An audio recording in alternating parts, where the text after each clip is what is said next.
রমজান থেকে আরেক রমজান পর্যন্ত পা দিতে দেরি, পুরা বৎসরেরটা মাফ করতে দেরি করব না।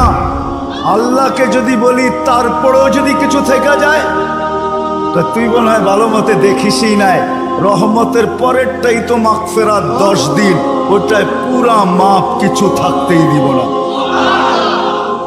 আল্লাহকে যদি বলি কিছু তো রইল না, ভাবলাম বুঝলাম, কিন্তু গাঠটি তো হইল না। গাঠটি বোঝেন? মনে হয় বোঝেন নাই। কি বুঝছেন? যা কামাইছেন তা খাইছেন, খরচ হয়ে গেছে, কিছু গাঠটি আছে নাকি? হ্যাঁ, কি গাঠটি আছে? মাফ হয়ে গেছে, ঠিক না? গাঠটি তো নাই, রাসে। আল্লাহ বলে গাঠটি ভালো তো বাসি, গাঠটির প্রশ্ন চল শেষ 10 দিনে রেখা দিছি লাইলাতুল কদর, এক রাত্র 83 বৎসর, 4 মাস, আর কত বড় গাঠটি চাস? বাঁচবি তো 60-70 বৎসর, এর চেয়ে বড় গাঠটি দিয়া করবিটা কি বল? লাইলাতুল কদর আসে না? আসে না?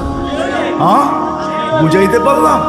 এই জন্যই তো আমি বলি, শুধু কাগজ কলমে মানুষ হলে মানুষ হয় না।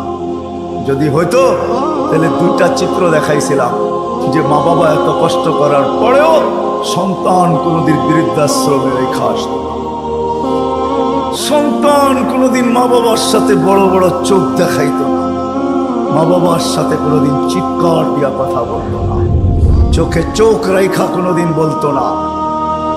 যদি কাগজে কলমের মানুষই মানুষ হতো না। না, কাগজে কলমের মানুষ মানুষ হয় না, নিজেকে মানুষের মতো মানুষ বানাইতে হয়।